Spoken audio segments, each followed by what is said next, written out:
kesempatannya malah saya belum bisa hadir di Tasikmalaya. Dan saya juga ingin menyapa seluruh teman-teman pelaku usaha yang hadir pada kesempatan ini. Selamat pagi Bapak Ibu semua. Ini menjadi awal yang baik untuk kita terus berkoordinasi. Bapak Ibu sekalian, Jawa Barat dengan penduduk hampir 50 juta, yang sebagiannya itu adalah kita semua, seperti itu, dan kemudian lebih dari setengahnya itu adalah angkatan kerja yang bekerja di perdagangan maupun di pertanian. Saya ingin memperlihatkan ya sekilas tentang bagaimana kondisi Jawa Barat saat ini. Tetapi juga saya ingin menegaskan bagaimana pentingnya kegiatan ini dan bagaimana pengaruh dari apa yang Bapak Ibu lakukan dalam menyalurkan pupuk di Kota Tasik. Bapak Ibu sekalian, kalau melihat indikator makro Jawa Barat ya, kita termasuk ekonomiannya ketiga di Indonesia dengan total industri terbesar di Indonesia, kemudian kawasan industri terbanyak juga di Indonesia, ekspor kita tertinggi juga di Indonesia. Tetapi kondisi-kondisi makro yang lainnya juga masih sangat banyak PR-nya.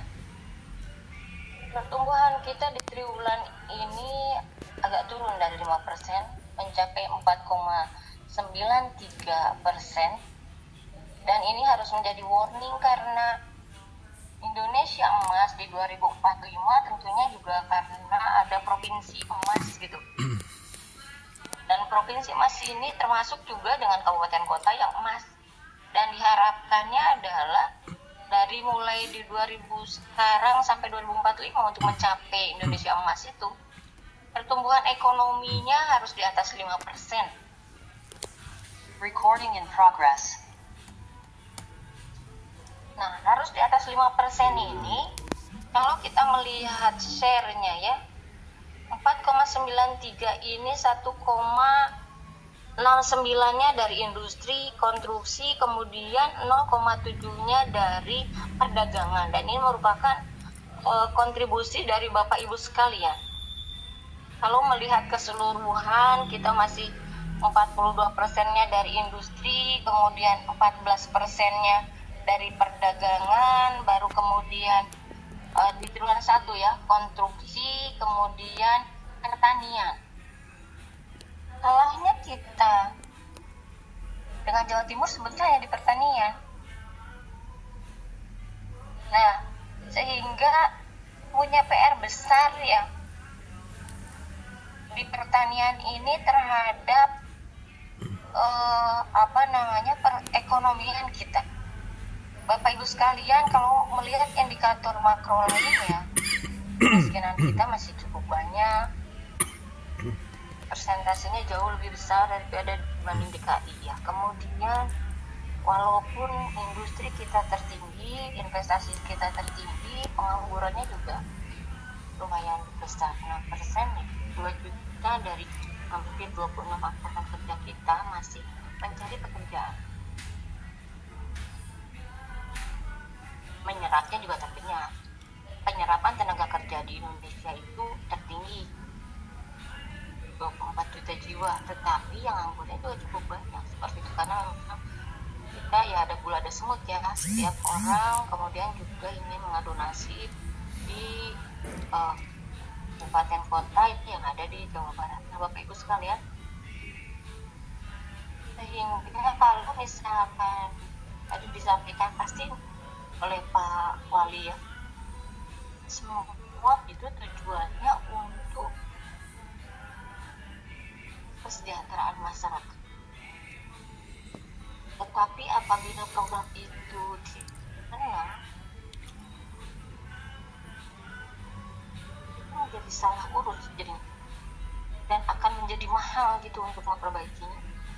Sehingga nah sekarang Bapak Ibu menjadi punya punya amanat ya, mempunyai amanat, diberikan amanat gitu, punya peran dalam mendistribusikan pupuk bersubsidi ini.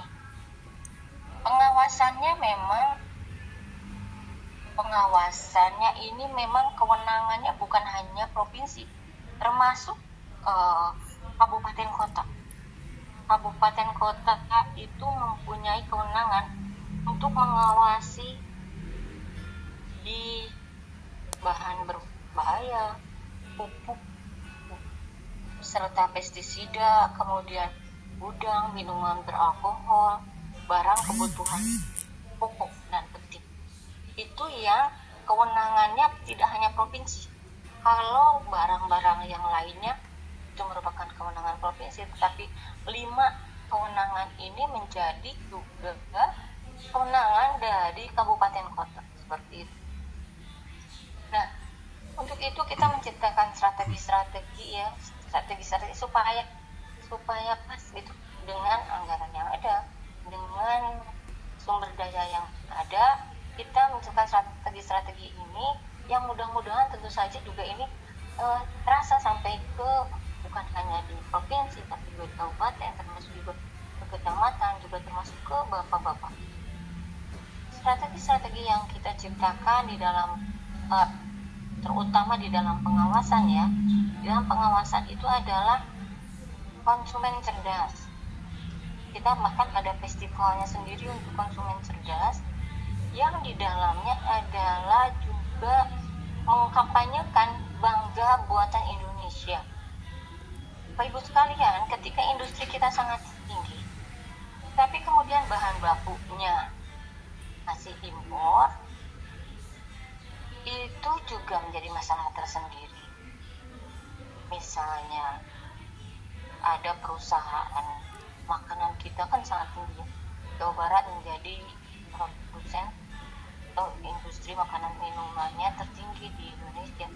Tapi ketika misalkan menggunakan cabenya masih impor, jadi tidak ada trickle down effect, nilai tambah cuma sampai ke impor di perdagangannya saja. Jadi kemudian tidak dirasakan juga oleh petani dan sebagainya seperti itu. Nah, ini juga kan kontribusi dari Bapak Ibu sekalian dalam mengelola atau mendistribusikan pupuk yang menjadi amanat dari Bapak Ibu sekalian. Kemudian ada lagi pengaduan konsumen. Pengaduan ini mempunyai strategi sendiri yang kita lakukan. Tentu saja kalau kelembagaannya dan ini menyangkut produsen konsumen ada BPSK sama PKSM. Tetapi kemudian kita juga memiliki NSPK yang sangat strict ya, dari pusatnya, seperti itu bagaimana kita melakukan atau mentreatment semua aduan seperti itu. Kemudian juga pengawasan barang beredar. Pengawasan beredar kita mempunyai sebuah sistem sendiri yang kalau kemarin mungkin hanya sekitar 400 jenis barang yang bisa kita lakukan pengawasan, sekarang bisa sekitar 2000 jenis barang yang kita awasi. Apakah sesuai regulasinya, sesuai SNI-nya dan sebagainya, karena kita juga bertanggung jawab terhadap perlindungan konsumen. Dengan konsumen makin cerdas, makin terlindungi, harapannya adalah produknya pun makin berkualitas seperti itu. Termasuk di perdagangan yang pupuk bersubsidi ini. Apakah tata kelolanya sudah sesuai regulasinya atau belum? Dan kemudian juga ada beberapa yang nanti akan diuraikan nih oleh Pak Erik ya, apa yang dilihat gitu dari ketika kita melakukan pengawasan pupuk bersubsidi. Sekarang mungkin banyak keluhannya yang kita terima adalah lambat atau kok susah dan sebagainya. Tetapi juga petani merasa repotan juga untuk memperoleh pupuk tersebut. Beberapa pengaduan ini yang mudah-mudahan pada kesempatan ini, pada kegiatan ini juga bisa terselesaikan, terutama di Tasik. Saya memang kegiatan ini tidak banyak, dan saya punya kemarin pindahkan Erik ke Tasik gitu ya. Dan harapan saya juga saya bisa bertemu dengan Bapak Ibu semuanya, tetapi ya kondisinya sekarang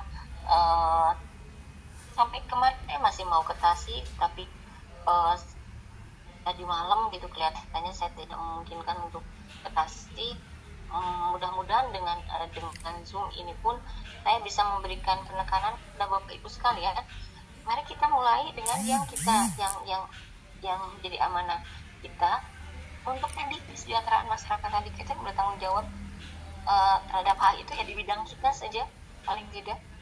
Kalau Pak PLH wali kota mungkin seluruh sektor yang ada di Tasik. Nah sekarang pelaku usaha di bidang bersubsidi paling tidak jangan sampai terjadi sangkaan atau hilang, dan kemudian mungkin pelayanannya ditambah juga supaya petani-petani di Kota Tasik ini juga tidak kerepotan, tidak kesusahan untuk memperoleh pupuk tersebut. Bapak Ibu sekalian, dengan distribusi pupuk yang tidak sesuai ini sangat berpengaruh terhadap pertumbuhan ekonomi kan. Ketika pupuknya tidak layak, produksi kan menurun. Ketika produksi menurun, pertumbuhan ekonomi menurun. Ketika pertumbuhan ekonomi menurun, ini bisa terlihat bahkan stunting juga seperti terpengaruh. Kemiskinan tentu saja juga terpengaruh. Karena Bapak Ibu tadi saya sampaikan tenaga kerja kita cukup banyak di pertanian. Tenaga kerja kita juga cukup banyak di perdagangan, terbanyak malah ya. Perdagangan nomor 1, industri kedua, pertanian ketiga kalau di gambaran penyerapan tenaga kerjanya. Nah, ketika ada masalah dengan si pupuk ini, banyak sekali urusannya. Produksi pertanian menurun. Ketika produksi pertanian menurun, berarti ke industri juga menurun. Ketika industri menurun, nilai tambahnya menurun. Ketika nilai tambah menurun, artinya kan kesejahteraan juga menurun kan. Stunting juga akibatnya. Kemudian pertanian juga. Jadi sangat tepat Pak PLH hadir pada kesempatan ini untuk memberi penekanan seperti yang tadi disampaikan, karena tidak sederhana mendistribusikan pupuk. Implikasinya sangat besar ketika ini tidak dikelola dengan benar, tidak diawasi dengan benar gitu juga oleh pemerintah daerah maupun pemerintah provinsi. Karena akibatnya cukup banyak. Kalau melihat grafiknya aja selintas gitu, ada kemungkinan besar pengaruh terhadap stuntingnya juga. Tentu saja tadi kemiskinan kan. Kemiskinan itu kan orang-orang yang berada di bawah garis kemiskinan. Garis kemiskinannya itu kan urusannya dengan daya beli. Ketika nilai tambahnya menurun, daya belinya juga menurun. Kemudian dia jadi garis kemiskinan meningkat, kemiskinan tambah banyak. Seperti itu. Nah mudah-mudahan di kesempatan ini kita sama-sama memperbaiki tata kelolanya dari pendistribusian pupuk, dan kemudian juga tadi manfaat yang seperti diharapkan oleh Pak Wali Kota untuk kesejahteraan masyarakat jadi tercapai. Seperti itu. Jadi program ini menjadi hal sia-sia nggak mungkin ya, tetapi jadi sangat efektif gitu untuk mensejahterakan Jawa Barat. Pak PLH Wali Kota, sekali lagi terima kasih atas supportnya, dan tentu saja juga ini buat masyarakat Kota Tasik sendiri, dan juga harapan saya dari awal kita bertemu lewat Zoom, mudah-mudahan ke depannya kita bisa bertemu langsung dan juga bisa menindaklanjuti dari kegiatan ini. nanti Pak Erik mungkin bisa memperlihatkan bagaimana strategi selanjutnya untuk perusahaan pengawasan dari kami, karena kewenangan kami dalam pengawasan. Tapi Bapak Ibu sekalian yang ada di Kota Tasik, tentu saja bukan hanya pengawasannya tetapi juga implementasi dari tata kelolanya supaya tadi pupuk yang bersubsidi ini tersedia dengan baik dan mudah diakses oleh petani kita. Barangkali itu yang bisa saya sampaikan.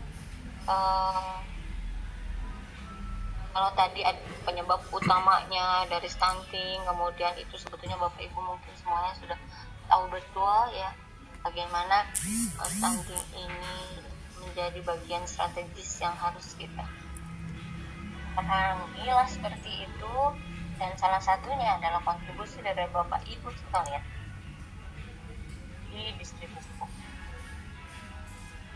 Baik, terima kasih Bapak Ibu Pak PLH, itu yang bisa saya berikan pada pagi ini. Mari kita sama-sama berjuang di bidang kita masing-masing yang bisa kita lakukan. Tidak juga harus untuk mengharuskan kesana kemari, tetapi mengharuskan kepada diri kita gitu, apa yang bisa kita lakukan sebaik mungkin untuk tadi tujuannya tercapai, masyarakat sejahtera.